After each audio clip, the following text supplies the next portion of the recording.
అయోధ్య రాముల వారిని తలుచుకోకుండా ఉండలేము. అలాగే అయోధ్య పూజా సామాగ్రి కూడా వాడకుండా ఉండలేము. అయోధ్య పూజా సామాగ్రి వాడండి, మీ పూజని పరిపూర్ణం చేసుకోండి. డీలర్షిప్, డిస్ట్రిబ్యూషన్, హోల్సేల్ కై సంప్రదించవలసిన నంబర్లు. చర్చకు రెడీ. విభజన సమస్యలపై రేవంత్ చంద్రబాబు భేటీ నేడే సాయంత్రం 6 గంటలకు ప్రజాభవన్లో ప్రారంభం.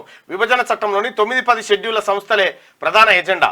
CID head quarters, lake view అతిథి గృహం పైన చర్చ. కొన్ని సమస్యలైనా కొలికి వస్తాయనే అభిప్రాయాలు. విద్యుత్ బకాయిలపై పేచీ వీడుతుందన్న ఆశాభావం. తెలంగాణ నుంచి పాల్గొననున్న బట్టి, పొంగులేటి శ్రీధర్ బాబు.